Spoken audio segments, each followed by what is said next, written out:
I would really live to see 50th anniversary. But now the young ones, thank you very much to be part and parcel of this occasion. I still put my finger on you. If you believe in yourselves, you can change the whole world. No, we are aging, so we need young blood, fresh minds, fresh ideas.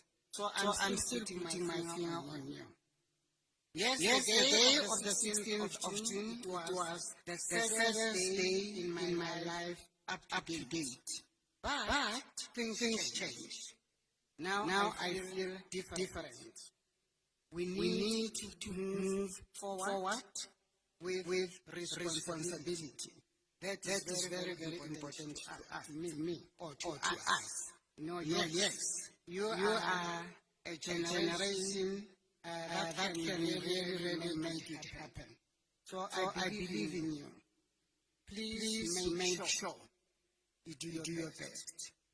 I can't talk much because my story is too long, but because of time frame, I have to limit whatever I'm talking about. So we are remembering all those who have fallen in a good spirit.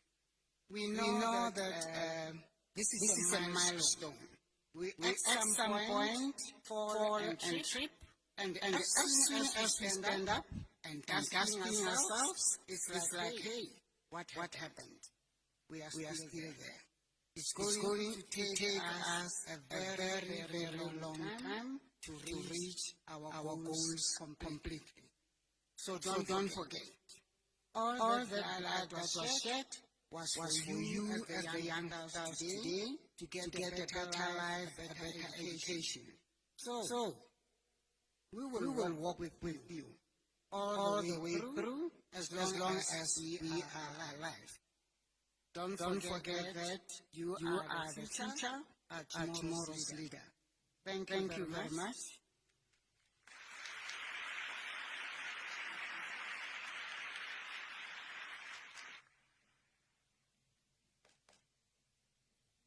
I feel like crying because I feel like we have united chance to share the story, but I guess next time we'll be able to hear what really happened.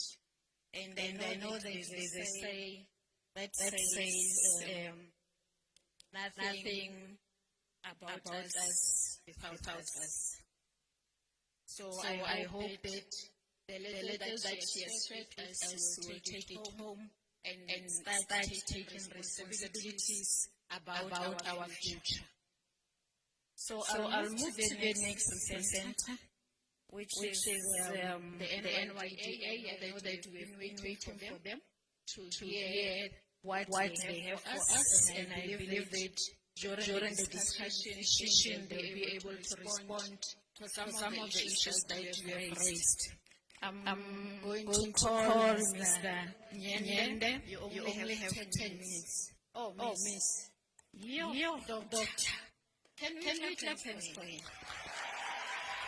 Thank you.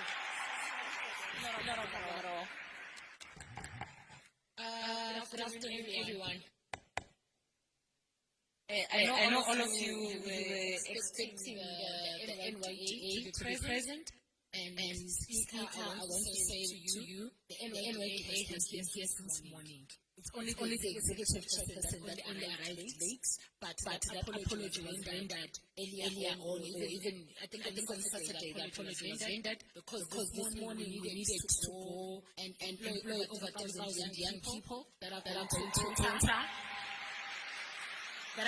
to enter our Young Creative Program that we're doing in partnership with the Department of Sports and Culture. Because this year we've said it's the year of the youth. We want less stories and less speeches, but more action. So one needed to go and action first and come speak here in the afternoon. My sincere apologies about that. But the NYDA table and the stall has been outside since morning, so young people that need information pertaining to the NYDA, they are still available and they've been available since morning. Let me start by greeting yourself, Program Director, the Honorable Speaker and the presiding officers, all the honorable members and members of the provincial legislature, members of women in youth and persons with disability from my portfolio community. I can see my VP is present, the leaders of SIDE, the president of SAWUS, all leaders from youth, all political formation present today, distinguished guests, fellow South Africans, above all, I want to say good afternoon to all young people. I want to first start by understanding where we find ourselves as young people in South Africa. So there's a strong correlation between the economic growth of the country and the rate of employment in the country. What is quite fascinating with the particular research that was done by the University of Victoria is that even in instances where we get a report that the economy of the country has grown, still young people, the youth of the rate of unemployment remains low. Those that are doing economics know where I'm going with this. Which means that the challenge that we're dealing with goes beyond what has been presented or what is before us. But another factor is that as young people, we're not a homogeneous group. We're heterogeneous in our nature. Therefore our needs are never going to be the same at all times. That is why when we speak in such platforms, it's important for us to be able to tailor or be able to have programs that speak to different sectors of young people in their different areas. What is also important is for us to understand what is the role of the NYDA. Many times people come to the NYDA and say, NYDA is not creating jobs, NYDA, no. And I sometimes feel like as if the NYDA is being made a scapegoat of a lot of people. But the role of the NYDA is stipulated in the Act, is to lobby, to advocate, and coordinate youth development. So our role is simple that. That's what we are there to do. Don't create jobs. But the one creation of jobs, I think it's a conversation that we need to have in another time of how do we then link the growth of the economy and the rate of employment and where we find ourselves as young people in that particular space. But also what is profound this year is the fact that we declared this year as the year of the youth. One of the things that are challenges at almost times that I was thinking that in the conversation area young people were going to reflect on is the discrepancy between opportunities and where we are as young people. And that's where the NYDA comes in. Many times, many government departments, they come and present or they say to us, they've done this for young people. They have nice APPs that they go and present to Parliament and say they've done this for us. One of the things that when we got appointed, we only got appointed last year, we said we need to have what we call youth responsive budgeting, monitoring and evaluation framework, which is going to be a framework for the first time in this nature being introduced. Currently, what the Department of Women, Youth and Persons with Disability has, as well as working with the PME, is a gender responsive budgeting, monitoring and evaluation. And we saw that it's prudent for us as young people of this country to have a framework that is going to monitor youth development in the country. So that people don't come to us as young people and say that we want 1 and 2 and 3 when they're not doing that for us. Even the impact is not being felt on the ground. I think there's one young lady that stood up and said the impact is not being felt on the ground. But one of the things that the government department says it happens over time. Money is sent to the national treasury. I think there was a gentleman that spoke over here on the reform when it comes to national treasury and the reserve bank. And I think it's a conversation that is quite important for us to be able to have. National treasury must hold accountable departments that send money back that is responsible or that is set aside to address our issues as young people. And I think it's something that we should champion at all times. But also municipalities will reside. We must be able to hold our councillors, our municipalities, our mayor. What is it that they're doing for us as young people? There are government departments, premiers in this country that are refusing to have youth directorates.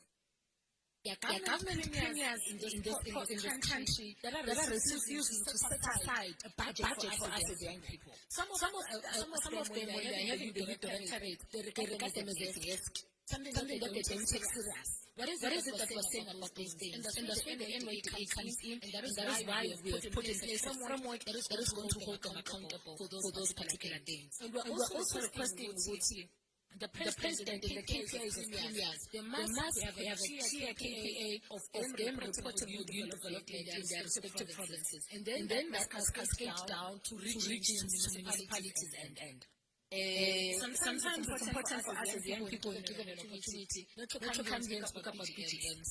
I think we must be able to speak about the real issues that we are faced with on the ground. What is it that the NYDA does? The NYDA has our voucher program, which is our most popular program, where we give young people money, which is not a loan, it's a grant from the amount of 1,000 to 250,000. There's one young man that stood up and said, NYDA arrives late when it comes to service delivery. And I want to present to you today that ever since our appointment last year, we've been able to assist young people in their businesses. 1,300 businesses of young people have been assisted through the NYDA. And that amounts to about 28 million that we have given out to young people. And this 28 million has gone into rural areas. Because one of the things that we've been intentional about ever since our appointment is to say that we're going to go to rural areas or going to go to townships. Because we believe that the time for NYDA to exist only in setting and accounts is over and done. We must be found where young people are found. And that's what we have done since we got appointed.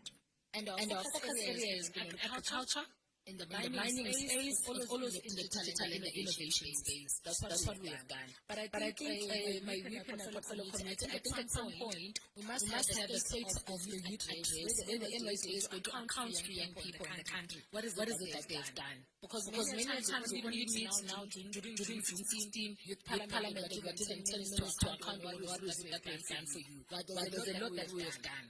Even tomorrow, program director, the first 10,000 young people that are going to be in Soweto, they're going to receive a SIM card that is supported and supported through the NYDA. What the SIM card has, it has a free data.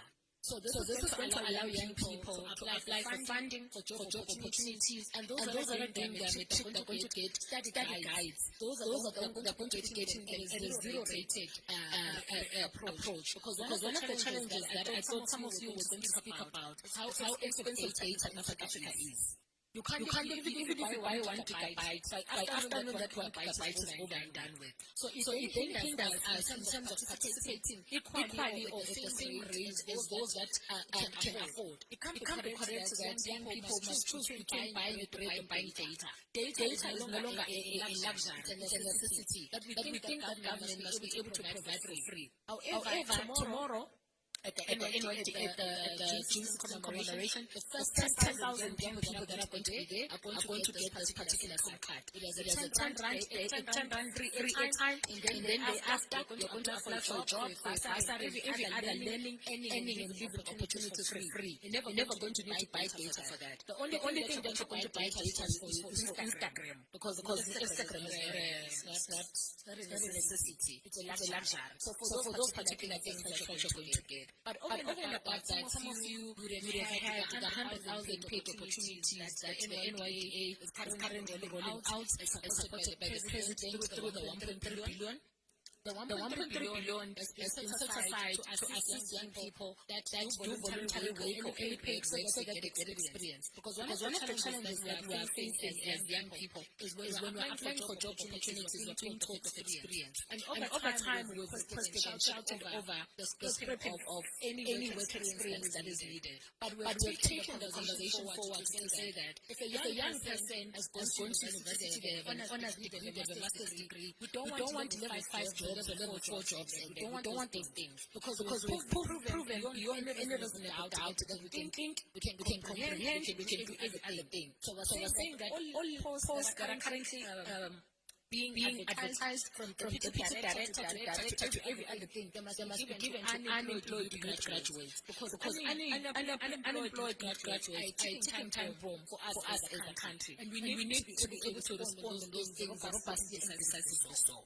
So part of the 100,000 paid opportunities also seeks to expose some of us into having any form of experience in the work that is needed or work that must be done. But over and above that, the NYDA has recently launched our flagship project that is called Panda Thursday. Maybe speaker, you don't know what young people do on Thursdays. It's something that they do. They drink on Thursdays.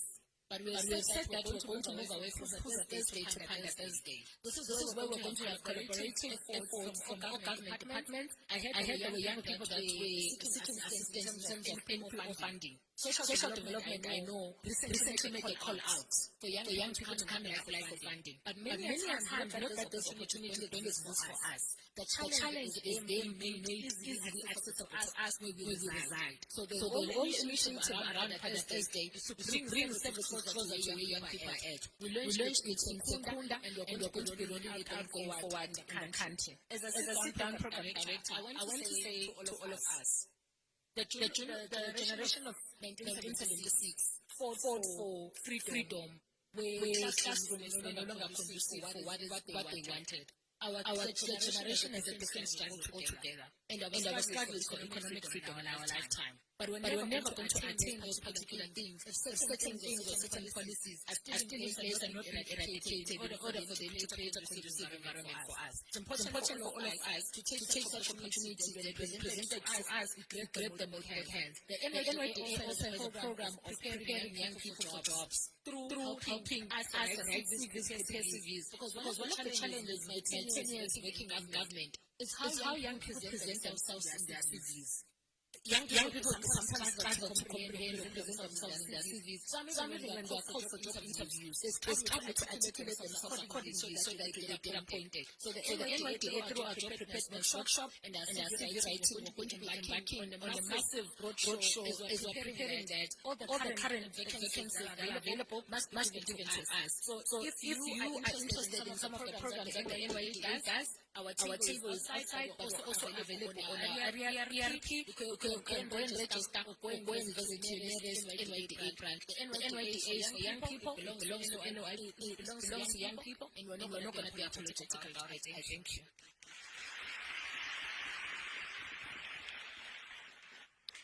Thank you, Doctor. Can we give another round of applause? Thank you very much. Can we go to the next speaker? I'm rushing. I'm not going to say anything after each speaker because you don't have time. I want to give you at least another round for discussions because this is your event. I'm going to call over Sausa. You have 10 minutes. I'm not sure whether I will pronounce your name correctly. Ngamboko. Yeah. Can we give him a round of applause? He's the president. He must listen attentively. Thanks, Program Director. It's Ngamboko. Omenga phambili igama siyabonga Nsam Moses Ngamboko, referring to the president of the South African Union of Students. I refer to as the first student in the country. I do not know why. However, to him, Program Director, Speaker of the National Assembly, Umam Izinza, Speaker of Gauteng, KwaZulu-Natal, legislature, honorable boys, honorable members of parliament, representative of government, the NYDA chairperson, Dr. Sunshine Lende, honorable president, Thabo Sowana, chairman of SAIC, leaders of organizations, fellow young people and students of South Africa. Today we gather here not only to commemorate the bravery and the sacrifice of the youth of 1976, but also to confront the realities facing students and the youth of 2026. 50 years ago, young people took to the streets because they understood that education was not simply things. They understood that education was freedom, education was dignity, and education was the tool to liberation. The youth of 1976 fought against exclusion from education. However, the tragedy of our generation is that many young people continue to be excluded from education. This is not because of apartheid laws, but because of poverty, inadequate institutional capacity, unemployment, inequality, historical debt, which is considered the elephant in the room, and the high education system that continues, that cannot accommodate all those who qualify for admission. The question before us, as the youth organizations and to the government of this country, is what does freedom mean to a young person who passes matric with distinctions but cannot access higher education? What does democracy mean to a student who receives admission but cannot afford registration? What does opportunity mean to a graduate who lives in university only to join the unemployment queue that is existing in South Africa? As the South African Union of Students, we rise today to sound the alarm on the state of education and training in this current epoch. South Africa is facing a youth crisis that should be treated as the national state of emergency. Every year, hundreds of learners work tirelessly to complete matric. They pass their examinations, many bachelor's passes, believing that education will be their pathway to a better future. Yet despite doing everything that society has asked of them, thousands of learners find the doors of higher education closed. This is not because they are unqualified or lazy. It's not because they lack ambition or they are incapable. But it is because our higher education system simply does not have the capacity to accommodate all of the learners that are leaving the system. We continue to celebrate interesting pass rates while remaining silent about the growing numbers of young people excluded from the higher education sector despite meeting the admission requirements.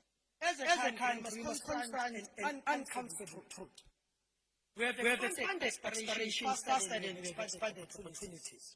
The results are visible in the growing numbers of young people classified as not in employment, not in education, or even training. Today millions of young South Africans find themselves trapped in the next category. These are future doctors, these are future engineers, future nurses, entrepreneurs, scientists, artisans, and even innovators whose potential is being wasted. Every year that we fail to expand higher education capacity, we add another cohort of young people to a crisis that is already overwhelming our society. Today, approximately 3.9 young people in South Africa between the ages of 15 and 24 are trapped in the needs category, which is not in employment, not in education, and not in training. And if we are going to include the category of 25 years to 34 years of our young people, the numbers rise to 9.4 million of young people, which therefore tell us that we are not only losing the students, but we are losing an entire generation to this category that has been classified by government. As the South African Union of Students, we therefore call upon the President of the Republic of the country to declare youth exclusion from education, training, and employment a national priority requiring urgent intervention across all spheres of government. Program Director, the first challenge that is confronting the higher education system, it is the issue of access to the doors of higher learning. South Africa cannot continue building universities at a pace that does not meet the population growth and the demand. The traditional model of expanding higher education through physical infrastructure alone is no longer sufficient. We are coming from COVID-19. And COVID-19 demonstrated that universities are capable of delivering education through hybrid and online platforms. Therefore, the establishment of a national open and digital university can significantly expand access to higher education opportunities while government continues investing in new physical institutions. As the South African Union of Students, we would like to thank the President of the Republic of South Africa for accelerating the pressure he has and the Minister of Finance to build another university in South Africa. We are, however, concerned and worried on the lack of implementation of the resolution and the pace at which he had innovative ideas to ensure that the institution does kick in. The Department of Education and Training by now should have started the process of starting an online university so that we can be able to expand access for our students and institutions of higher learning. The Department of Education and Training should have by now came up with a structure of how the university will be structured and which qualifications are we then going to cater for in this institution. While we also wait for the location and the investment to build a physical institution, the government also needs to consider looking at the skills that are required by our economy and by our students so that we have employment immediately after the students exit the system. Before I call for the greater investment in civil colleges, community colleges and artisan development programs to ensure that access to post-school opportunities is diversified beyond traditional university pathways. On the issue of NSFAS and issues that are confronting NSFAS, I think it has become public knowledge that the student debts in the country sitting at 59 billion. Out of the 59 billion, NSFAS contributes over 29 billion of that student debt, including the students who are coming from the Soweto project. We also have 12 billion in funds that are considered as funds that are not easily going to be recovered from students. Therefore, they were not willing to make a sacrifice as the South African Union of Students. We call upon government to clear this 12 billion debt with immediate effect. And come second semester into the conversation that we are willing to have with them, and should it happen that we deadlock, we are going to meet each other in the streets. The National Student Financial Aid Scheme remains one of the most progressive and transformative programs introduced in the democratic South Africa. Millions of students who would have never entered the education system have done so because of NSFAS. And for this, the country must acknowledge the importance of the scheme, and we must be grateful for the government for this scheme.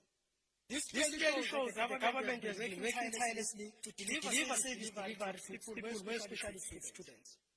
However, we must acknowledge that students continue to face serious challenges relating to funding cuts, as we have seen or allegedly. There is over 10,000 students that are at the verge of being funded, despite NSFAS funding the beginning of this year. With those students that are at the verge of being funded, they've been classified as students that are falling under the gap investigation. And it's also quite disappointing that we do not see people who are coming from the higher education sector so that they can be able to listen to these submissions. And with the students that are under the gap investigation, students that we are not willing to compromise on, and we demand that NSFAS reinstate their funding with immediate effect. And as South, we are not calling for the destruction of NSFAS or even an overhaul of the scheme, but we are calling for the scheme to strengthen in terms of its capacity. We need a modernization of NSFAS system whereby we will have faster processing of appeals, improved communication with students, greater accountability mechanism. And to cover two more ones. At the curriculum relevance, at the higher education must prepare students not only to graduate, but to also participate meaningfully in the economy.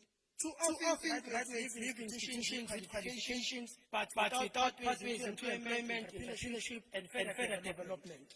And on student support, excess without support is not transformation. Admission without success is not transformation.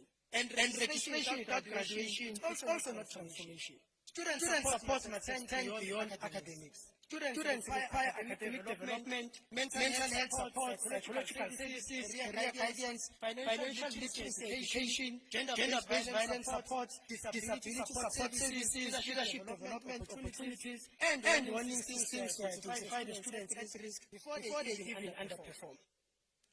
And Program Director, at the youth of 1976 demanded access to education. The youth of 2026 are demanding access to opportunities. Our generation does not ask for charity, but we ask for investment. We ask for inclusion. We ask for systems that are going to be able to work and serve the purpose of students. We ask for a higher education system that matches the aspiration of our people. And if South Africa is serious about economic growth, reducing unemployment, combating poverty, and building social cohesion, then investment in higher education and training cannot be treated as an expenditure, but it must be treated as a national development strategy. And as I learned, a program director, I think it's quite important that we also raise to the young people of this country that the youth sector has started organizing itself. And we are calling on all of the youth formations, foundations, and all organizations. Mr. President, Parliament, given 5 minutes and we are microphone cut off. Thank you. Thank you.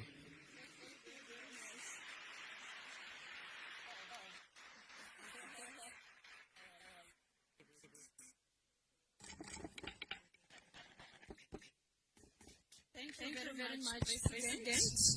I'm now going to hand over to my co-chair, the beautiful lady. She just reminded me of something. So I'm going to call her accordingly so that I don't get charged.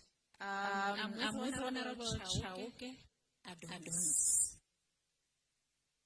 She just said to me, you know what, Honorable Mulukumbi, you need to call me accordingly. I'm a married woman, so I don't want to get divorced. So I'm with a beautiful lady, and can we give her the round of applause? She'll take over from here.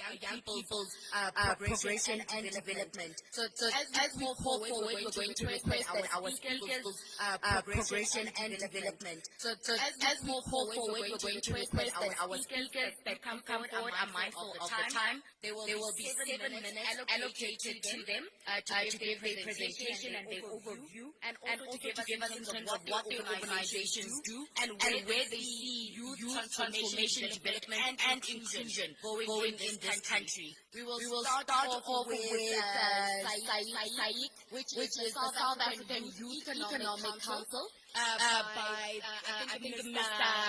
Kaba. Did I say that correctly? Is it Mr. Kaba? So can we please have Mr. Kaba, who will then join us, who is coming from the South African Youth Economic Council? Can you please give him a round of applause as he joins us?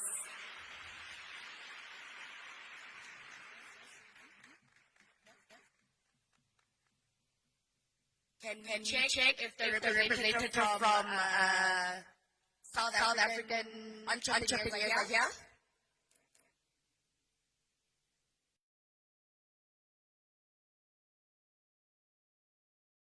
To the next one.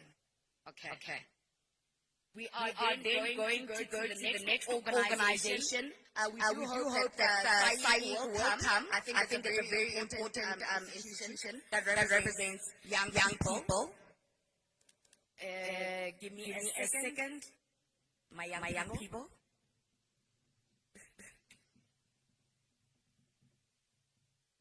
Okay. Now we move on to the next formation, which is the LGBTQA+, which will be represented by I think it's GQ Al-Sal. Am I correct? RG Sal. We have RG Sal. LGBTQA+ youth formation. Where are you? want all sectors to be here. Are they not here? We do hope that they will join us. This is unfortunate because we want to ensure that young people are represented in diversity. Am I correct that young people must be represented in the diversity? Meaning young people from across South Africa, whatever racial group they're coming from, those from the rural township communities, those who are coming from disadvantaged communities such as the LGBTQAI+, those who are persons with disabilities, the most vulnerable must be sitting with us today. Am I correct? Young people, am I correct? No young person must be left behind again. Thank you very much. Now we're going to move forward to the next presentation, which is going to come from formation, which is going to be Susie, who is coming from the Disability Youth of Africa. So Disabled Youth of South Africa. Do we have a representative from Disability Youth South Africa? Thank you very much. Thank you.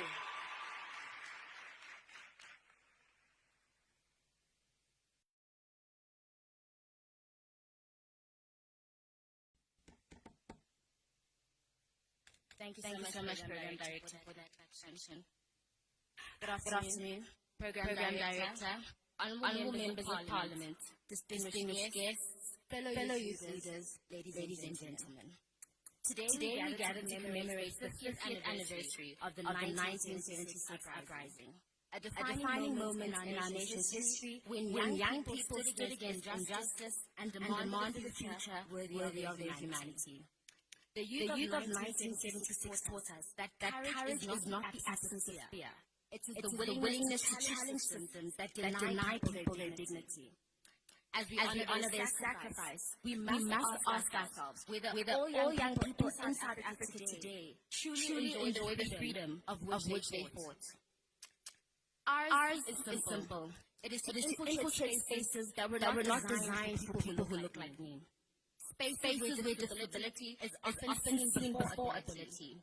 Spaces where access is treated as a privilege instead of a right. Throughout my journey as a young leader, I have learned a fundamental truth. People with disabilities do not want to be treated with extra fragility.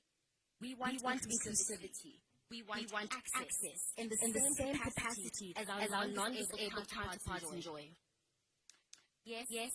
Yet despite our progressive constitution, many young persons with disabilities continue to face barriers that prevent their full participation in society. The challenge is not our disabilities. The challenge is a society that continues to be designed without us in mind. When public buildings remain inaccessible, we are reminded. When sign language interpreters are absent, we are reminded. When the only wheelchair accessible entrance is a back alley, we are reminded. When young people with disabilities complete their studies and cannot access employment opportunity, we are reminded. When we are expected to adapt ourselves to systems that were not designed for us in mind, we are reminded. The reality is that many decisions affecting people with disabilities are made by people who have never lived our experiences. Too often, accessibility and inclusion are discussed in boardrooms, conference halls, policy documents, yet very little action follows. As a result, the burden of inclusion falls on those who are excluded. We are expected to fight for access, to fight for recognition, equal opportunities, fight to be seen, fight to be heard, fight to simply belong. Ladies and gentlemen, empowerment for a sustainable future cannot exist without inclusion. A sustainable future is not one where some young people thrive while the other remain on the margins. A sustainable future is one where every young person can contribute their talents, regardless of their race, their gender, their geography, or their disability. When young people with disabilities are excluded, South Africa loses future entrepreneurs, lawyers, engineers, doctors, artists, innovators, and leaders. We lose solutions, we lose talent, we lose opportunities, but most importantly, we lose the very diversity that strengthens our democracy. Today, I call upon Parliament, government departments, private sector, educational institutions, and civil society to move beyond conversations and actually commit to sustainable action. We need accessible schools, accessible universities, inclusive employment opportunities, accessible transport systems, disability inclusive technology and digital platforms, greater investment in youth-led disability organizations, meaningful representation of persons with disabilities in these decision-making spaces. Because nothing about us can ever be decided without us. I dream of a South Africa where disabled bodies are given the tools and the support necessary to participate fully in society. A South Africa where disability is normalized rather than stigmatized. A South Africa where achievement is celebrated without pity. A South Africa where young people can assert their rights, pursue their ambitions, and fulfill their potential without any barriers. These aspirations are not impossible. They're not unreasonable, nor are they special requests. These are constitutional rights. As we commemorate the youth of 1976, let us remember that their struggle was never about inclusion for some. It was about inclusion and freedom for all. The next chapter of South Africa's democratic journey must be disability inclusion. We deserve a seat at the table. And if history has taught us anything, it is that when excluded people refuse to remain silent, change becomes inevitable. As a disability advocate, as a young South African, and someone who understands both the barriers and the possibilities that lie before us, I stand here with a simple message. Accessibility is dignity. Inclusion is justice. Empowerment is freedom. And a sustainable future cannot exist until every young person, including every young person with a disability, is fully included in shaping it. My name is Susie, and my vision for an inclusive South Africa is intentional. Thank you.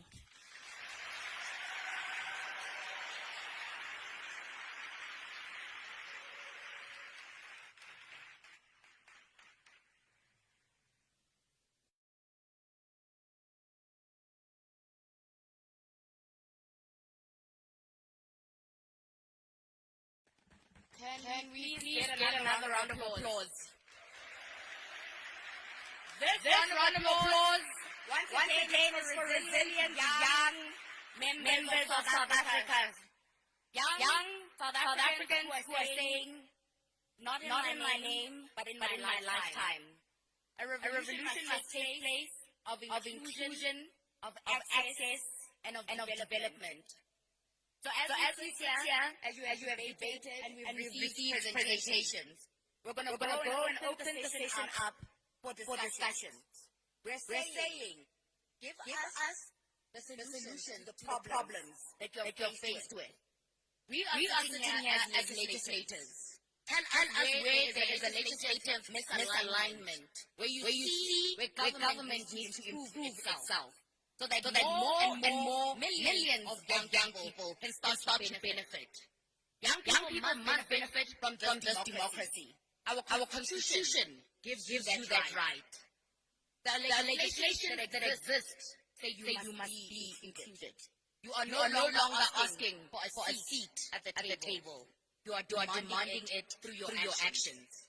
As young people, you always say you must roll, show your might, and show your strength. Always remain resilient, no matter what. Always defy the odds. Young people exist in diversity. Young people must never be left behind.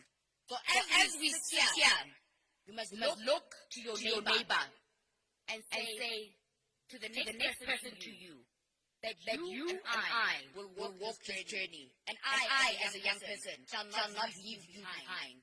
That is a commitment and the true reflection of an activist who chooses not to be silent and not to leave anyone behind. So we thank you, and as I hand over to the panel, I must also indicate legislations that you must participate in. The NYD and also the Disability Rights Bill that is coming. Young people, go out in your numbers. Go and vote. Go and register. Participate in all processes.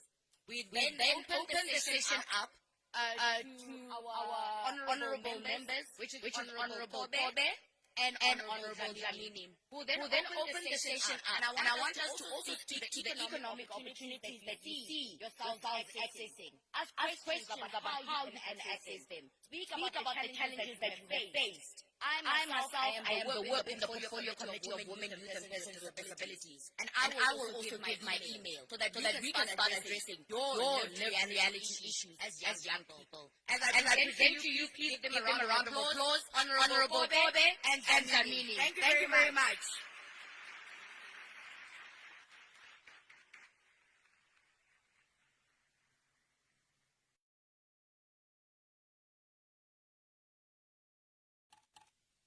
Thanks, Honorable Chauke and Honorable Lume.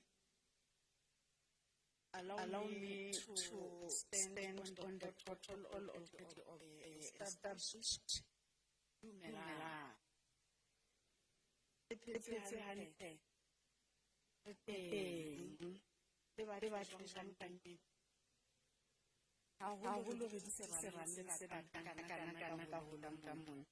Empa he re batle dipuisano di tsamaya hantle. Fellow South Africans, honorable and young people of our country, you deserve better in your country. And that better cannot come or will not come from anyone except from yourself. This assists us to give better. We are going to get to the session of discussion. However, our discussions are going to be structured this time around. Are going to be structured.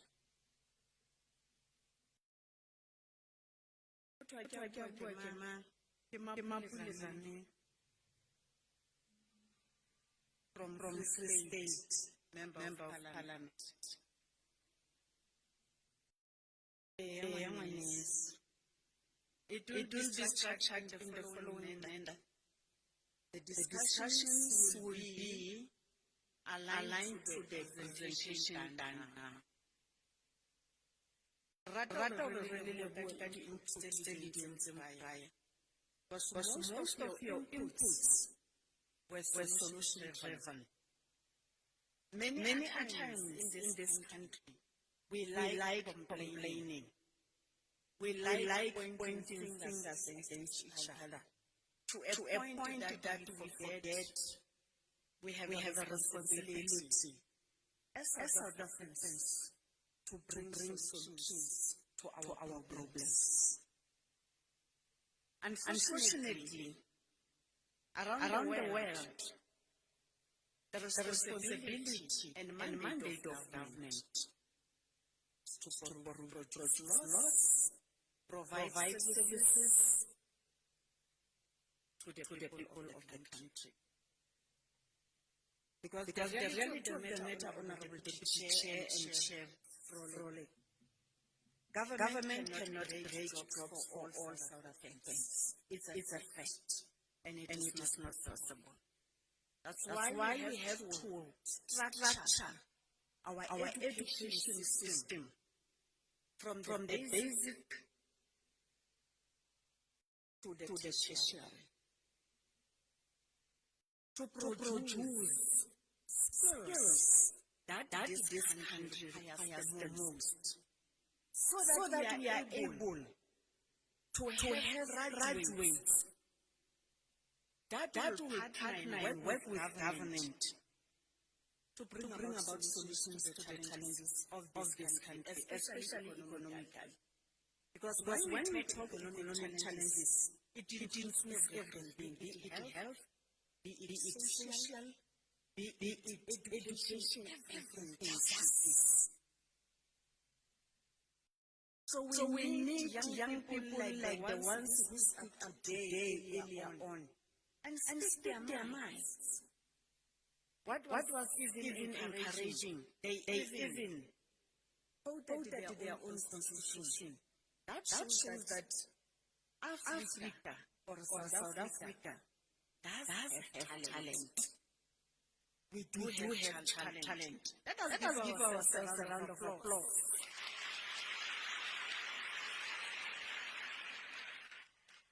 Our questions and clarities or inputs will be 2 minutes per speaker. We have only 30 minutes for this session.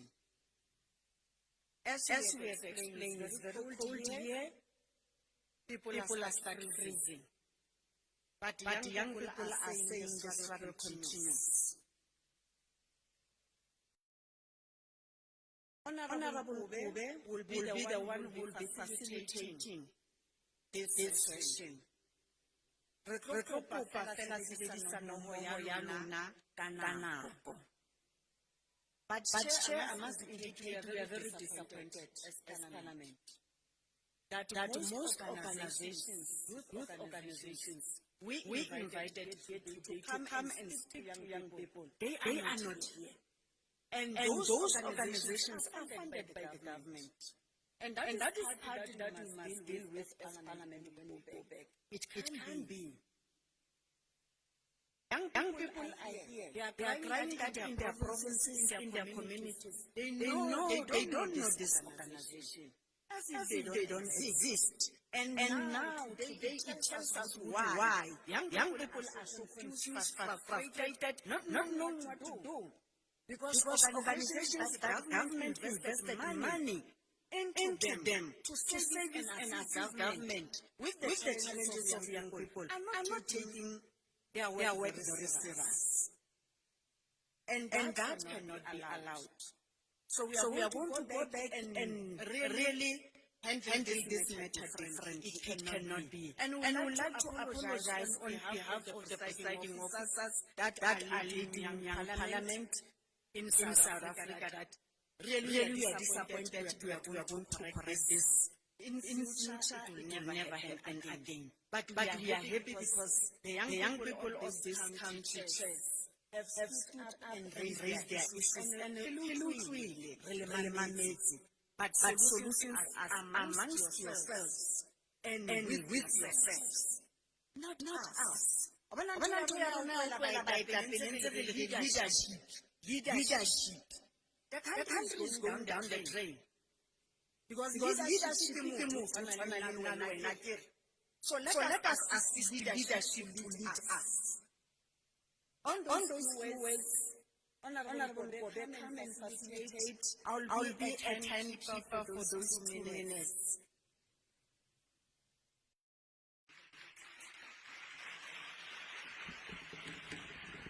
Good afternoon, young people. How are you? Likai, Uhandet, Abusheni. All right, no, that's the spirit. My name is Honorable Malebukove. I've been given the responsibility to drive this thing. I'm sure the most favorite part of your program where you guys get to really engage the issues and talk. I'll be facilitating this and just making sure that we get to our 30-minute mark. I'll be timing the session. So don't fall over your 2 minutes. So what we're going to do is we're going to give you 2 minutes. If you fall over that, we'll cut you right there. And then. I'm joking, but if I would have, please, a show of hands from people who want to participate. So So ideally, it would be nice if we had about 15 speakers, and that will amount to the 30 minutes that we want to achieve. But I do understand that there is an age and young people want to talk. So I'll be, because our previous chair started from this end and went this way, I'll be doing distributive justice this way, and then I'll hand over this way. Are we okay? Okay, so I'll start with noting. You're the first one, second, third, fourth. So with a cap. You spoke before. Yes. Keep it down. If you've spoken before, please give somebody else a chance. There we go. Pardon? Oh, it's a she. Pardon, it's your head. I'll mistake for. Okay, there we go. So it's one here. This lady with white. Two. Three with the cap. Four. Five at the back. That's you. Five. Six, ma'am. That's you. Seven, ma'am. Gentlemen right there. Eight. Nine. You were noted, ma'am. Yes, you were 7. 10. Yes. 11. Sure. You guys are next week. Can't you share notes? No, you can't. That's fine. It's a joke. 12. 13. 14, 15. Can we limit it to this and see if we can go over to the next round of speakers? Ma'am, number one, there's a roving mic. Thank you, Chair. My name is Notando Zuma. Chair, firstly, we'd just like to thank you for this platform. I think that one important thing for today would be for us to actually just reflect on the legacy of the 1976 Uprising. I think even though we look at the challenges that we face today, it is very important for us to still actually reflect and look at the strides that we have made as a country since 1976, considering that we are commemorating the 30th anniversary. So I think one of the greatest gains obviously would be our democracy, and just appreciating that young people actually now have a voice, whether through activism or other platforms. I don't like sitting down without using the platform to remind young people to exercise their rights in the upcoming local government elections. I think are one of the great strides that we can appreciate from the sacrifices of the 1976 youth. But my question, I think, is not only for the chairperson of the NYTA, but all the other honorable members that are present today. I'm quite sad that not everyone is still here, but I know that most of them would also provide oversight to different government departments. I feel as though there is a sense that youth development is only a function of the NYTA. And I think that we can all actually just agree that, every department does have, a responsibility when it comes to youth empowerment. So just to the chair also maybe considering that, she's already been in office for a significant amount of days, or maybe might be up to a year. Chair, do you think that the government is doing enough to ensure that youth development is integrated into the work of all departments, rather than just being primarily as a responsibility of the NYTA? And what role do you think young people themselves should play through democratic participation, ensuring that youth development remains a priority across? Thank you, Chair. You were doing well, but 2 minutes and 17 seconds. You ate away at your time. So instead of greeting and observing protocols, please get into your question so that we can at least get to the other side. If that's in order, the second speaker. It is said that South African laws and frameworks on how to advance the country look very wonderful on paperwork, but in contrast to how it is actually translated in reality. But this is just an argument. The real question actually lies in how we are able to hold our government accountable. And with those words, I think the House, standing before you is Soweto from the children. Now, with this, I would love to just ask the NYDA chairperson, Dr. Nyanda, what are you actually doing with regards to inclusion, the programs that you have? Are you including people with disabilities when you actually cater for us? Do they actually benefit from the initiatives that you have? And then secondly, how is the success of your outreach actually monitored? I'm talking about the NYC Trailblazers Annual Camp, the SEDFA, the BBE, those outreaches, how do you monitor? Are they really effective on the ground? I'm speaking from experience, being the Trailblazers president. There is really nothing. I was just the president. Then what happened? I've attended Parliament, Children's Parliament, and now we're at the Youth Parliament. Then what? We can have these dialogues, similar settings, CSO partnerships, and various initiatives. But what then can happen after this? Are you going to contact us? How are we going to actually continue with this? So another thing is how I would love to mention that with the current unemployment rate, we have about 80-90% of our disability community, including deaf people, who are still unable to access job opportunities, of which less than 2% are able to secure senior or professional roles, and the 75% of the population which is comprised by them. So then shows the initiatives that you have, don't really see them. So my time is up. Thanks. Excellent. Great timing. The next speaker, please. That was a minute and 50 seconds. Next speaker. Thank you so much. All protocols observed. My name is Istwan Malchas, and I'm from Heideveld, Cape Town. I represent the National Congress as proposed ward candidate for Ward 44. I also want to take this opportunity to wish my president will allow me, Honorable Father Adam, to celebrate his 50th birthday yesterday. Strange enough that we're also honoring and observing the 50th anniversary of the Soweto Uprising. Today, I do not want to complain.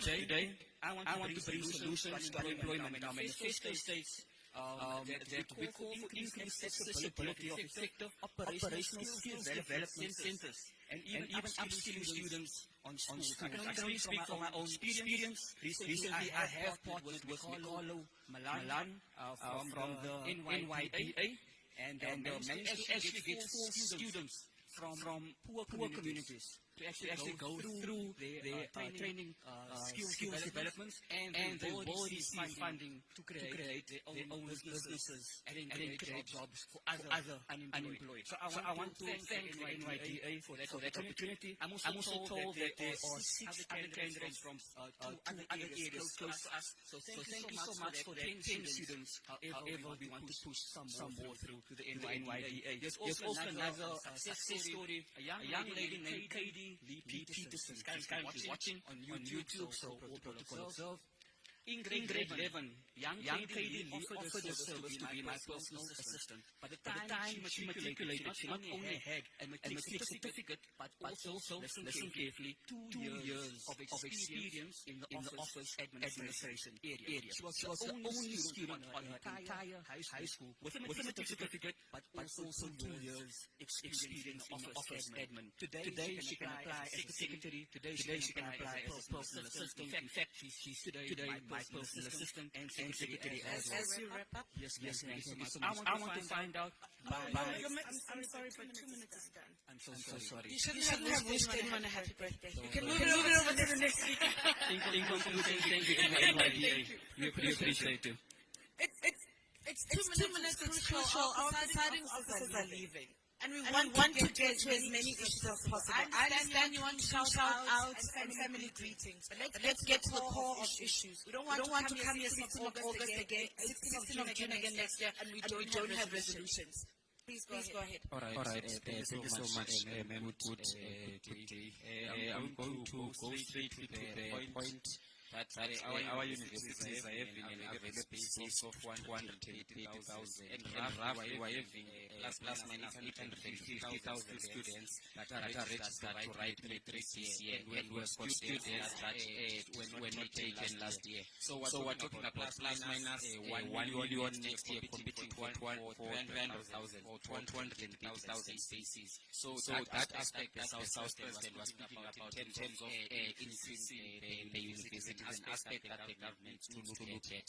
Another important aspect that I think the government really needs to look at. Go to high schools, find principals because they want higher pass marks. They combine subjects, find a student doing tourism, economy, maths, and all of these subjects are not assisting us in terms of what we need in the economy. So I think what the Parliament needs to do, they need to go back and have compulsory subjects that the students are supposed to do. And then when they are done, after they go to the institutions of higher learning and say in terms of our economy, this is what we need. We need economists, we need engineers, we need this, we need this. Then those be the qualifications that will be done in these institutions that are going to be built. Then our curriculum specifically, they don't speak what our economy needs. Then I will be going to the issue of these unemployed graduates. I think some of the things we need to look at were unemployed because we lack experience. If ever the government could consider having internships, say if ever you're doing an economics qualification, just like engineering, you can get an internship of 6 months. Banks are engaged to say, can you please take the students and take them so that they get the experience. Then the last point would be on the issue of the taxpayers' children. Those people, you can look at the teachers, police, they get a salary of 15 to 20,000, yet their children do not qualify to get the funding that they are given for the government to pay for other students. So that is another aspect that the government needs to look at. Thank you. The next speaker. Greetings to House at large. I'm just going to blunt. So according to point 6.3 of the National Youth Policy, it states that the legal age is supposed to be changed to 21. My question is how far we would that ends in 2030. It also states that taverns should be in close proximity to schools, but where I reside in Alex, you can find that next to school you can find close to 5 or 6 taverns. In fact, in my own yard it has a tavern. Another one. It's like the profiling of youth, that's from the age of 15. So and constitutionally a child is anyone between the age of 0 and 18. So my question is, being that like young people, I'm from 15 to 18 are under the statistics of youth unemployment. So the numbers are high. So how about you profile the statistics using the age so that you can be able to deal with the root cause of youth unemployment and identify the gaps where they are lacking. And another solution to actually like giving children the skills. I've been giving young people the skills that they actually need for them to get employment. Number one, it can be job shadowing. Speaking from experience, I accepted a job expo when I was doing my matric, and that was way too late. You see, so about to start them when they are about to enter high school. Like okay, you want to be a lawyer? Here are lawyers will teach you what to do, and that will be very much better. Children actually know what exactly they're doing. Thank you very much. Thank you very much. You got well in terms of time. Before we go on to the next speaker, I just want to acknowledge the young people who are joining us on the online platforms. We see you kindly send your questions as well through the online platforms. You still have a voice. Let's use it, and we'll make sure that it's integrated into the working paper that we'll be working on. The next speaker, please.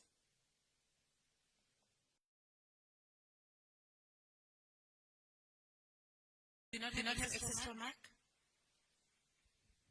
Okay, so my name is Ellen Kolom. So I was speaking under the Tibet colleges. So I wanted to ask questions. Under Tibet colleges, they don't have perspectives. So what I want to know is that there's more knowledge about university entry level, but Tibet colleges we don't have enough information about Tibet colleges. We have to know how you qualify, because not all of us are good theory. We want practical work. Like myself, I like working practically. So what I want to people should know what is National Vocational Certificate. And after most people don't know that you can go to a Tibet college, and then after that you can take that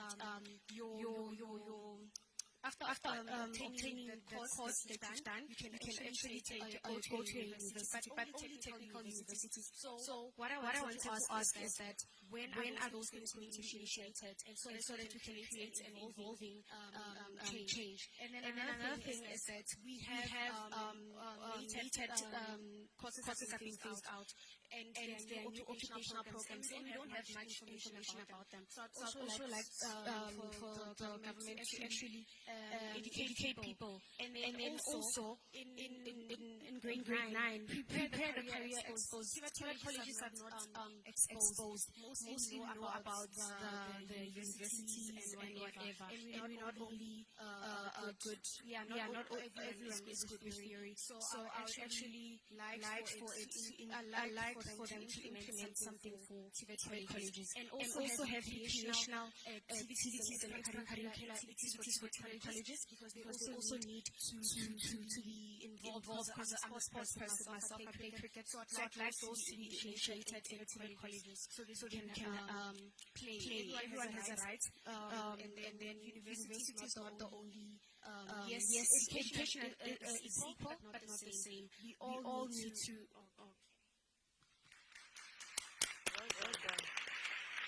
I believe this is yes. Sanbonan, can you hear me? Okay. My name is Tafokas Nakiti, and I am from HNSAU Forum.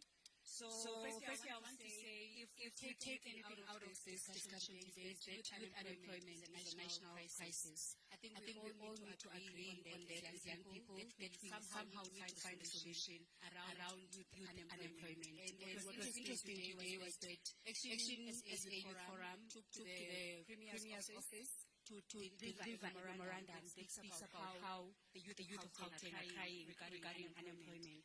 But also as a young person in South Africa, I looked at the Constitution. Today we are celebrating, this year we're celebrating 30 years since the adoption of the Constitution. And I want to propose that maybe we should add another chapter in the Constitution to make it 15. And this chapter will be focusing on the future of South Africa, where we want to go is the future of South Africa.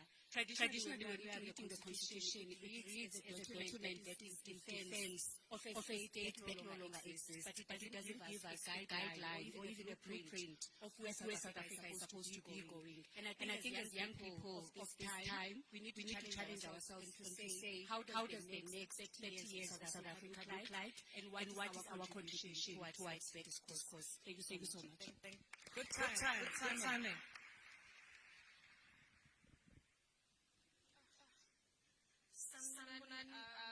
My name is Fondotela from Engage South Africa.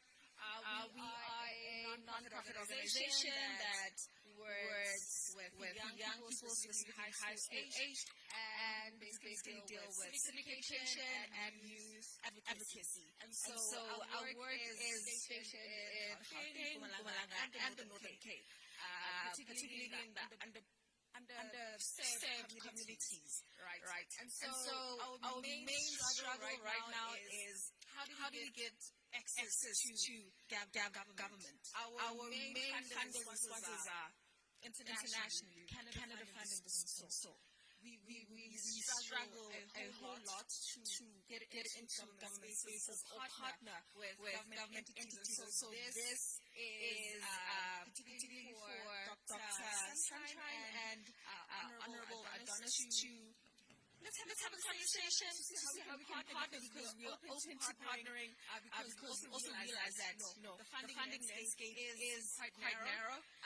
And so how do we come up with solutions to still deliver partnerships and the likes.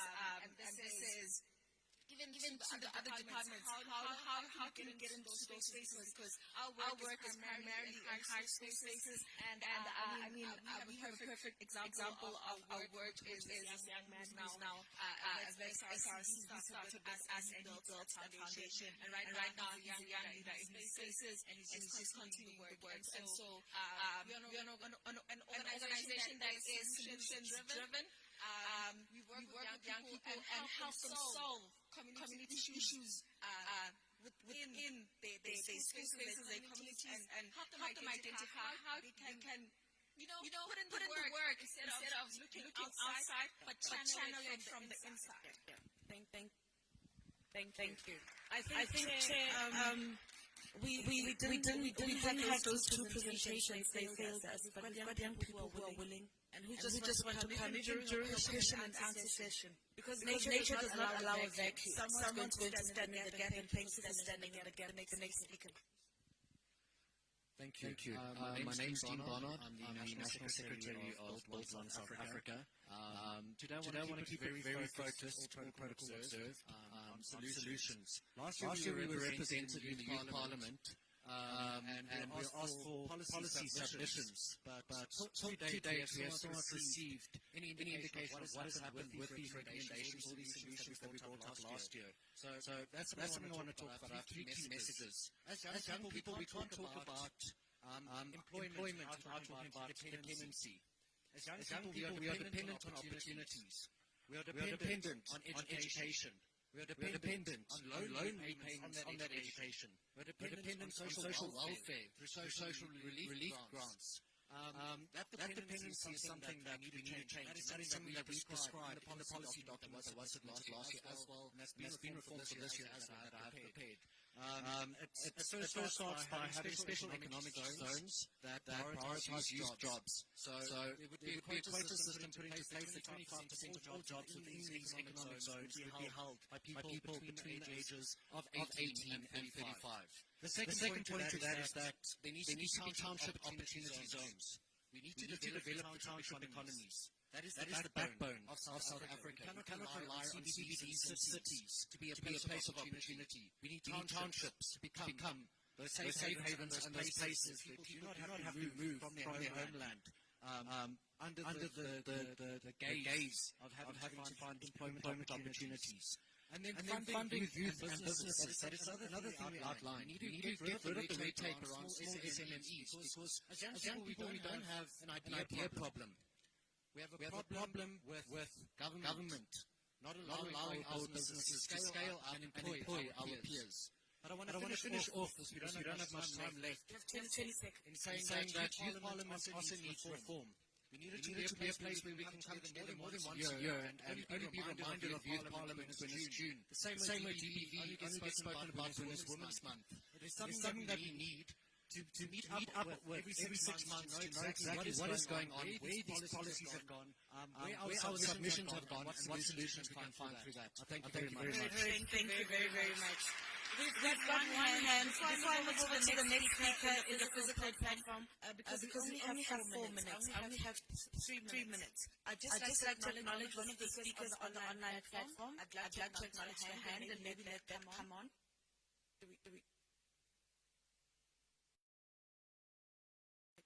If we can have a hand on the online platform and have them project and ask a question. While you're still busy with that, let's not waste any seconds. If you can speak, ma'am, if you can rise up and just continue with your point while we're sorting that one out.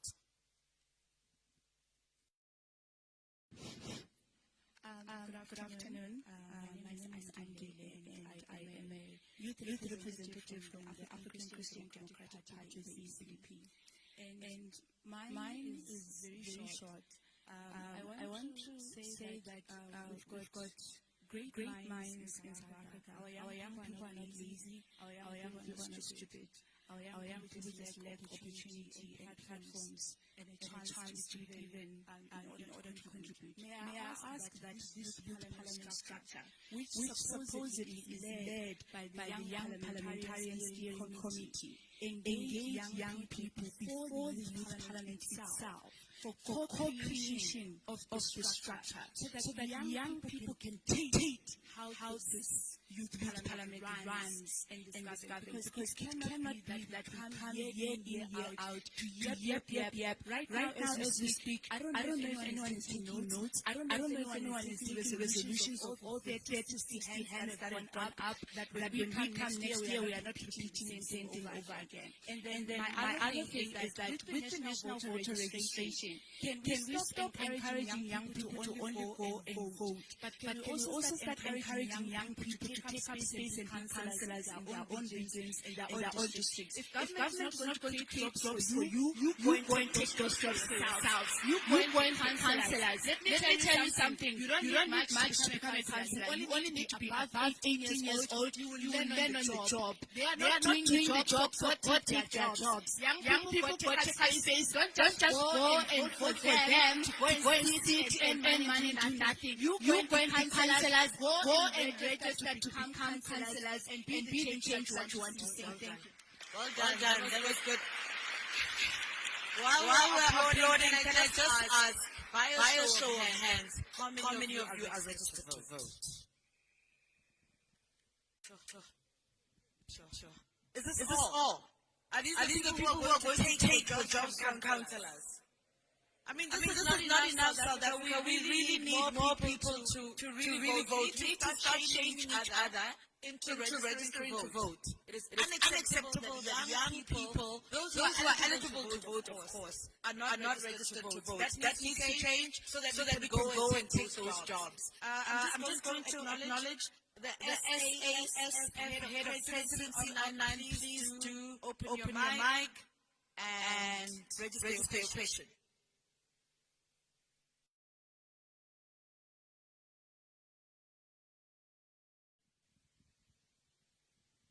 Okay, I'm going to move over to Mr. Zakanye Mankinya. Online.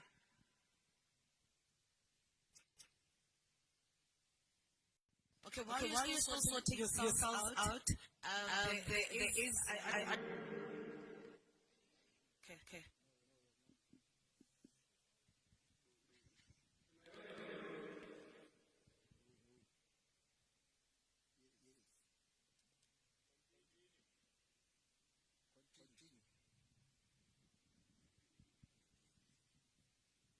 You're audible, Mr. Zakanye. You can register your question.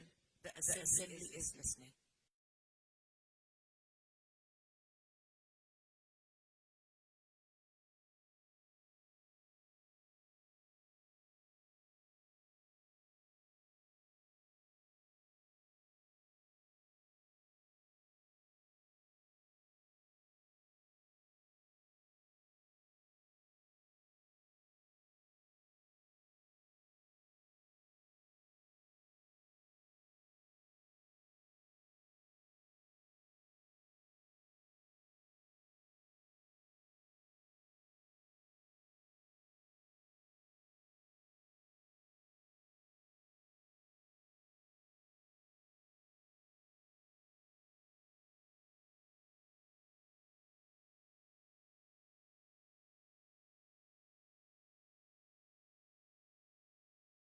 Disability organization covered.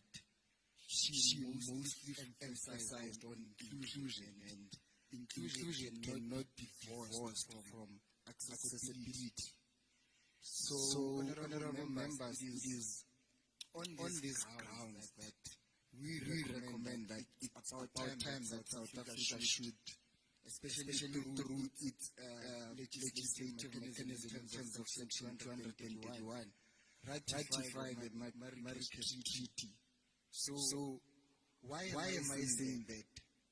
For those who are not aware, there was a constitutional court judgment that declared the copyright unconstitutional to an extent that it denied the production of literary works into accessible copy format.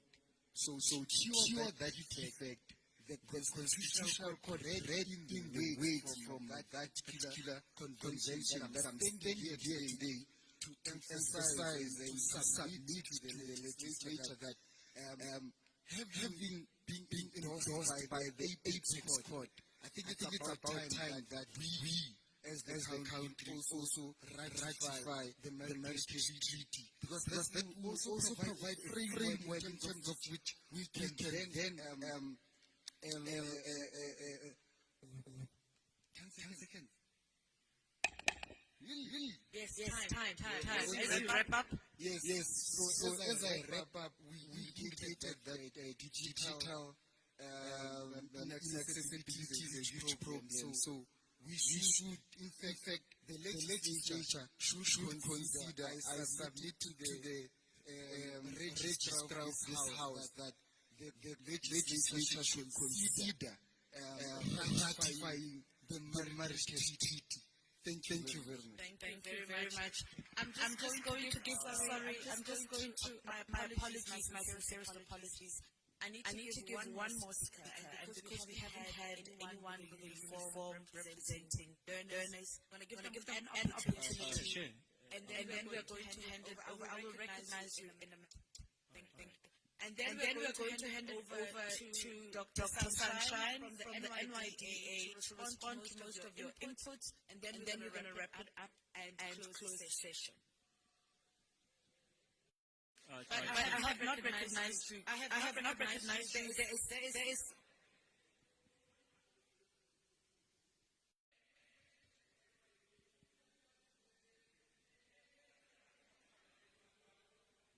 Okay. Yes. So when I did start out, I said I wanted to give an equal redistribution of opportunities for questions. The previous chair who was here started on this end and went over to this end. And then now we went over from this end, and we didn't even conclude on this end. I want to give an opportunity to her. I do recognize that there are people who wanted to speak about the NYDA, and I think there were three of them that were pressed. So we'll give them an opportunity to speak as we wrap up. I understand we have ample influence, but we do not have ample time. So maybe let's just work with each other on that basis. And then we'll give NYDA to wrap up and then close the session. Thank you very much. The young person in front, please take the podium.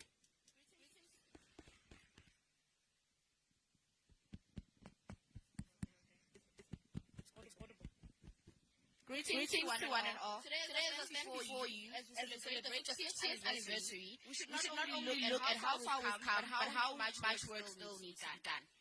One of the biggest issues that continues to affect our youth is disability.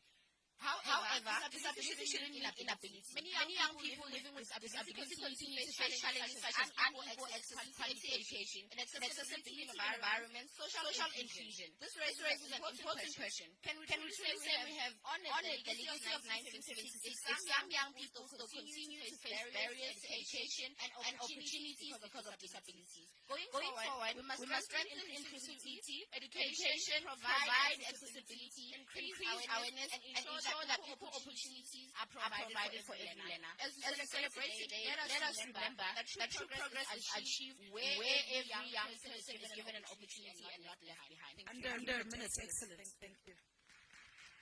Take it to NYDA. If we can limit it to the previous speakers of NYDA, there were 3 hands previously from the chair. If we can have those and a continuance. Thank you. Yes, just take the roving mic to them. Thank you.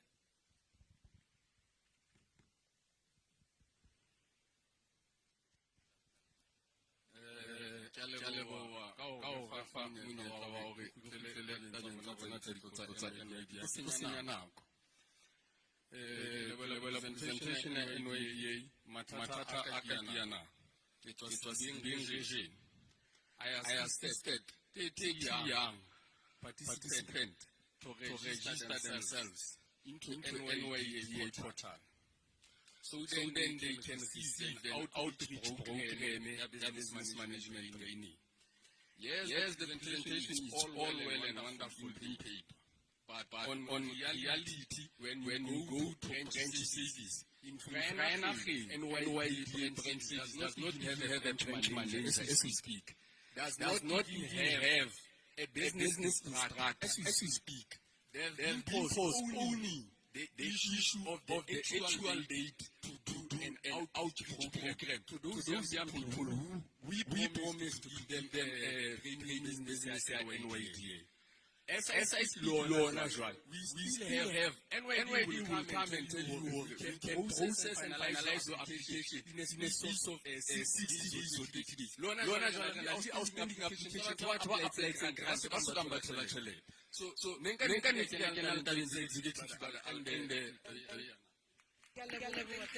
much. We are moving. One more. Thank you very much, Speaker. Greetings to the House at Large. My name is Honorable Jabulane from the Youth Sector Parliament. I'm the chairperson of the Portfolio Committee. Community-driven approaches for youth well-being, mental health, and social cohesion in Gauteng. However, I am a person living with a disability. I am from a special school, a school for learners with special educational needs. So I rise on not complaining, but encouraging young people that as much as we complain about the broken windows in our classes at the schools, we need to understand that the teachers are not breaking the windows, we are breaking those windows. So we have a blame to take. And when you look at our infrastructure, when we are angry as young people, we blame the infrastructure and then we put blame the government.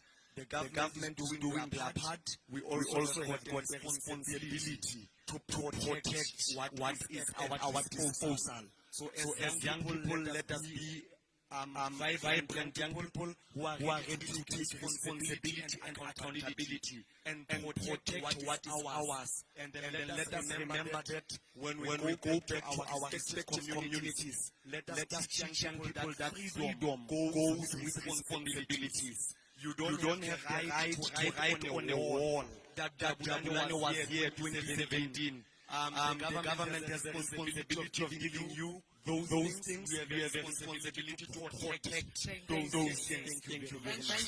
Thank you. The last speaker and then Saivan. We close it.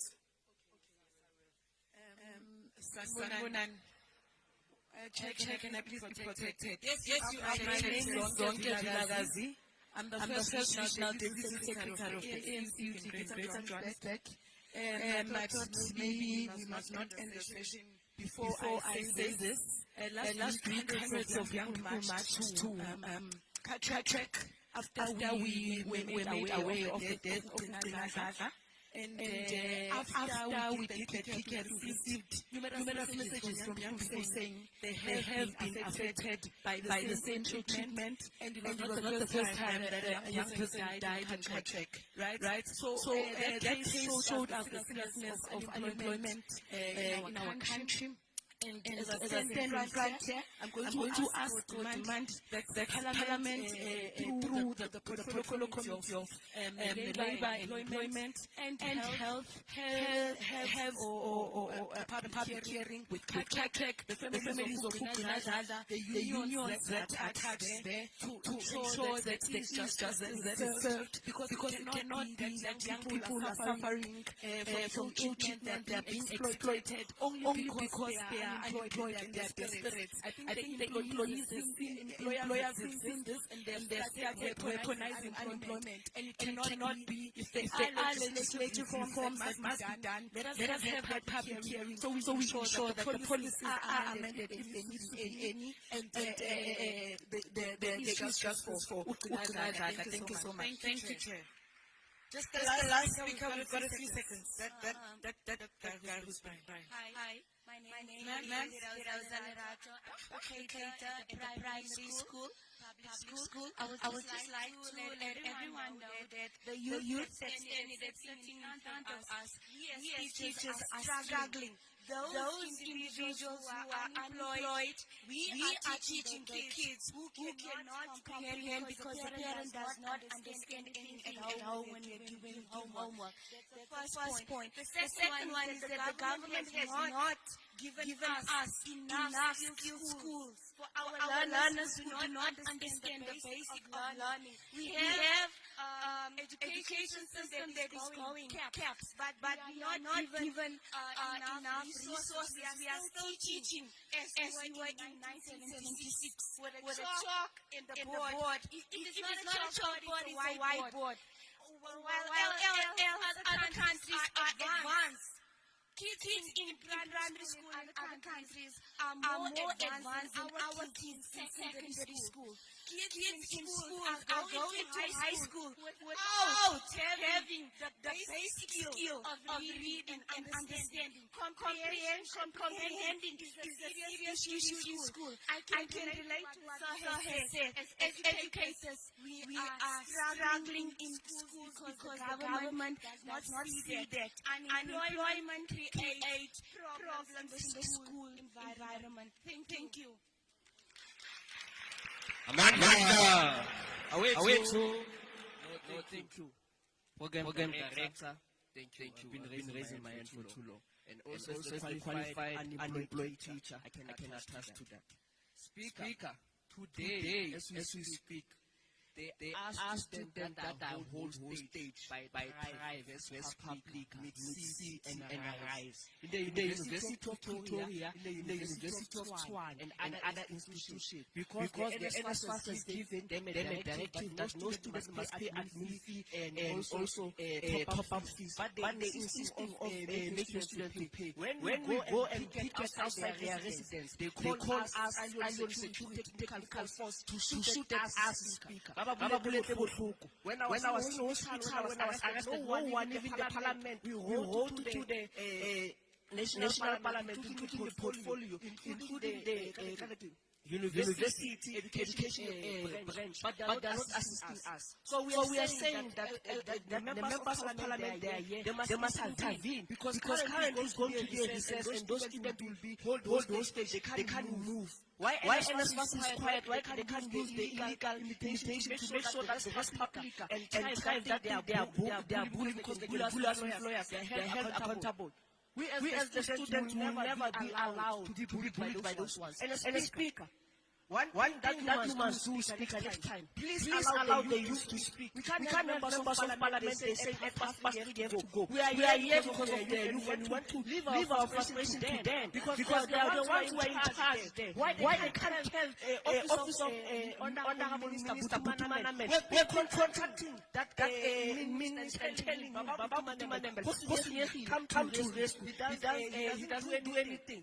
And the president of South came here and speak about the student debt here. Well, you know that he's sitting at a portfolio that advised the minister, but he failed to tell the minister that students are owing 60 billion. And the minister donated 140 billion. That money could have been used to pay historical debt and make sure that our sisters and brothers, they're having their certificate and they're having their degrees. We cannot be bullied. We are calling on upon the youth of South Africa that 21 July, let us speak there.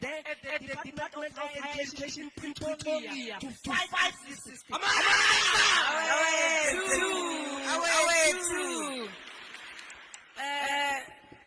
I'd just like, as I wrap up and I close, I want each and every one of you to really give yourselves a round of applause for speaking and representing young people. It is important that you do have a voice. Honorable House Chair, Honorable Frolik, I just want to say that there is a clear need that we must have a multi-party youth caucus in Parliament, which will ensure that we continue to speak about issues and we call on departments to hold them accountable. Young people must give us that mandate so that we can hold departments accountable. To say we will not pass a budget if it does not cater 30% to young people. There are vacant posts, and I must prioritize young people. So we as Parliament, I want to make a commitment to young people. That we are going to establish a body that does not, find us meeting on the 16th of June every year. It needs to have weekly section, weekly reports, and we need someone to come and account to us as to why young people are unemployed. So thank you very much for being in this session. Thank you very much for contributing to it.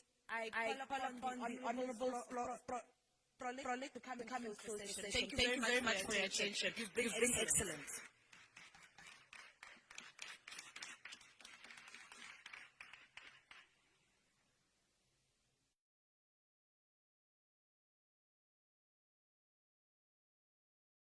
So thank you, Honourable Member. And also thank you for the participants. We reflected this afternoon and this morning on the legacy of 1976. However, as you yourself stated, that the challenges that we face now is different. It's completely different because we are in a different era. And there need to be practical solutions to the issues that you have raised. The Honourable Kobe correctly mentions at the end the importance of a multi-party youth caucus. And this is a vision that I've had, and it is something again that I've mentioned this morning to the Speaker of the National Assembly and said it must be done. So Nobala, Secretary of Parliament, the Speaker has taken that the matter will be referred to the Subcommittee of Rules, and that the youth caucus set up exactly along the same lines as a women's caucus. But I don't want that structure to become just another forum where discussions are held. It must be an interactive forum, and we can use the homepage of Parliament where we can create the necessary mechanisms through ICT, through a youth portal or whatever, where youth can simply access and also receive responses. Because it's one thing to raise your concerns. It's another thing to get the time response. I think some of the participants mentioned that they were last week or the week before in a similar discussion and they want feedback. Can't wait until next year. And it's a fair request. I've also heard a very strong voice coming through and amplifying the severe challenges that young people are facing with NSFAS. NSFAS was set up with the objective of providing support to those who do not have anything. Yes, NSFAS has done well over the years. However, there are certain issues in NSFAS that seems to be almost insurmountable. And that is why the Higher Education Committee in Parliament, led by the Honourable Letsia, has been actively going around to universities, and I think it must be extended in public hearings on NSFAS so that we can hear those voices. I especially want to thank the voices also that came through of you are sitting here in uniform, school uniforms. Beautiful. Because you balance the debate today. Because you have a certain group of those who are outside of formal schooling already, who raise their issues, but you raise very concretely, succinctly and clearly. You can see you have not been politicized too much yet, because you focus exactly on the problem. And that then balance out with the amplification, with the challenges that are being experienced. There is a lot of work that has been done by the NYDA, and I think the chairperson of the NYDA will be the first to agree that there's a lot that needs to be done. Because the challenges and the legacy are so big, it's impossible to do everything at once. But what we want to see is progress. We want to see also that the issues that are continuously being raised when we have these type of engagements do get addressed. For those who say that they have submitted memorandums last year, you've got political party representatives of those parties in Parliament. Follow up with them. Because they are the warm bodies there in Parliament as well who must advance the youth agenda. This Parliament, the seventh Parliament, has the largest percentage of young people, those are under 35, in Parliament. Big percentage. And that's why if we structure them correctly through the multi-party youth caucus, we can definitely achieve more. What we need to do is to open up the space even more. for the young voices, for young people to be heard. Because it's only when people's voices are raised that we are able to respond to it. But also to respond in such a way that it changes the course of where our young people currently find themselves. We are thus encouraged by those who participated in the program today and also those who work in making this program possible. I want to urge the provincial legislatures because there are representatives here from the different provincial legislatures. When issues are raised in a youth forum or caucus or gathering in a provincial legislature, we must timelessly respond. And we must respond in such a way that those voices do not become frustrated with the lack of response. During Youth Month, there will be a number of legislators who will be raising these type of issues. As a former educator, I fully concur and understand what you are saying. Because in my constituency in Kebega, I don't go to the formal model schools when I visit schools. I go to schools who are still there in those areas where I grew up. And you do find that challenge. A lack of support from parents due to various reasons. And I'm not here to put the blame on those parents. But for various reasons, you do find that learners go to school are not ready. You do find that learners progress through the grades, and all of a sudden they find themselves in a grade where they are not capable to read, to write, and to count. And that has a major impact. That is why the President continuously emphasizes the importance of getting young children from a younger age into the pre-foundation stage, the preparatory stage, so that they are better equipped. And that requires a commitment from all of us. But it also requires an evaluation of what is being done.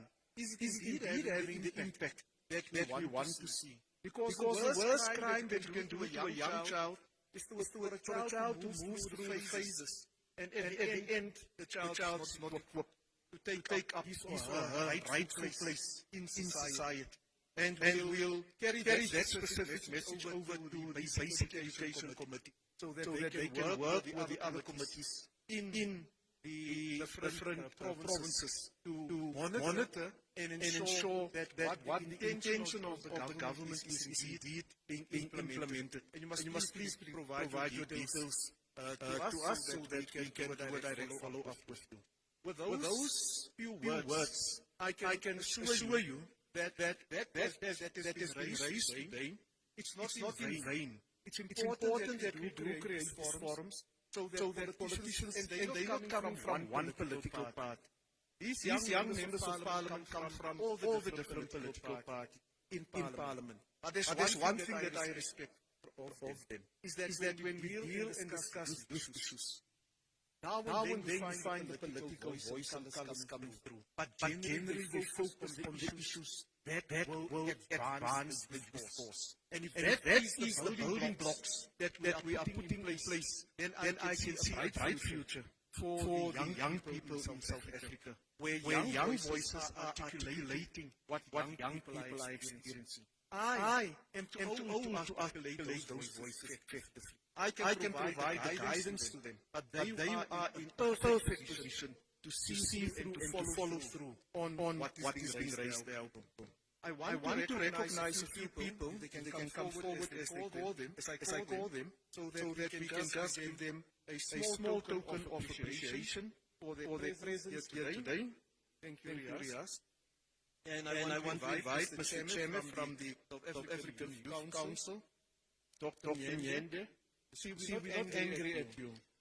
We even give you a present. Mr. Kam Bako, still here. I think he left. One of those who left now. Oh, he is still here. He put his jacket on now. And then also Miss Lucy.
No, thank you very much. Honorable Governor, is there anything else from your side that you just want to close for us? David? No, thank you very much. Thank you for your participation. We know it's Friday afternoon. You are so disciplined. I must say something, honorable members. You know, on Friday afternoons in Cape Town, after 1 o'clock, we struggle to have people at work. Because it's as if on Friday they go home early. Then Monday comes. Then you must shake them up on a Monday so that their blood can get home to work again. And today is the day before a public holiday.